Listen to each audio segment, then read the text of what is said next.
SpinSpotter is a people-powered technology that is designed to surface inaccuracy and spin out of news media, and actually learns from human beings what spin looks like to human eyes, and then goes about finding that in other news stories.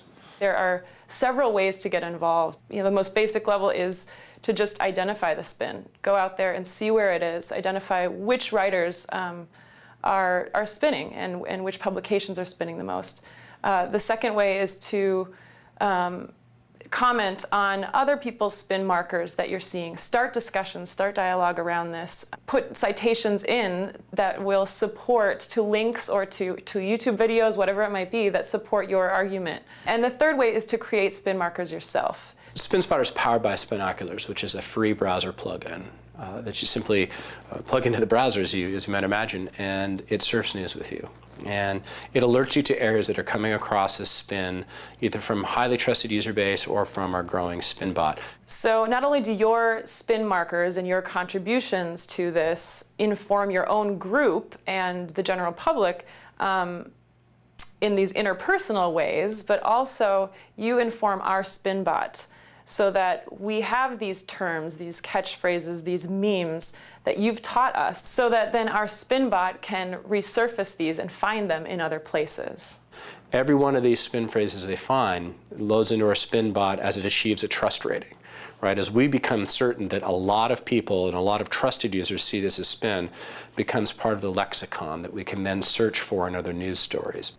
Creating a marker is much like using a word processor. You simply highlight the phrase and make it as short a phrase as possible, click the Create Marker button, and then you'll be given a SpinSpotter dialog box and choose one of the rules. There's 7 of them, and we coach you through what they are and how they apply. Select that rule and then provide a description. When they highlight that phrase and other users come along and vote that up, the same way you would vote something up on Dig, so come along and say, yep, that comes across as spin to me. That enters into SpinBot, into our lexicon of spin, as something that is highly perceived as spin. And we go about the process of finding that particular phrase in other news articles. Another way, I guess, to experience SpinSpotter is to get your friends, get your passion groups involved in this, so you don't have to do it alone. When you, as a Spinoculars user, come across a case of spin, it's super easy. I mean, you can share the entire article. Right? Just press a button and send it to a friend using email. You can find spin anywhere, and you can use SpinSpotter anywhere. People in passion groups with SpinSpotter have an ability to get 9 or 10 friends together who are subject matter experts. Say it's on the environment, or it's on sustainability, it's on taxation, it's on gun rights or free speech or law, what have you, even science. And 9 or 10 people focused on a given channel can make a tremendous difference. Mobilize, get your group together, and have a spin spotting party. People are very used to sharing online. I mean, we share through Dig, we share through email, we put things on our Facebook profile, we put things on MySpace. And SpinSpotter is a sort of extension on that, where if you have seen an article that you see comes across as a particular case of spin, right? When you share that article, you forward it through email, you post it on Dig, you're giving people an opportunity to see that article annotated, marked up, and despun, right? Which is sort of a power multiplier against just writing a letter to the editor you're not sure is going to get published, because frankly, publications, they can't publish every letter. They don't have the space or the ability to promote that.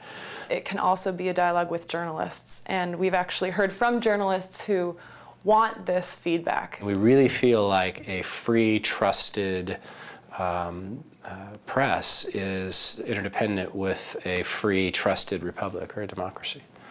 I've yet to talk to people who are strongly backing one of these candidates in this presidential election who feels that they're getting completely fair media coverage. In the next 2 weeks, I think it's incumbent upon us at SpinSpotter, but also our users, if you're going to focus on one thing, how about the election coverage, right? And looking for opinion, full disclosure, and in fact, you can also view it as I've had reporters tell me, helping them with the information they don't have time to write. They don't have the column space to write. They may not have the subject expertise to write. Their editor may take it out for space. It may have been there. You have the ability to make this election, the next 2 weeks of covering this election, much more transparent. We really hope people want to become that active participant and download the toolbar and start finding this stuff, creating markers, and starting the dialogue, initiating that.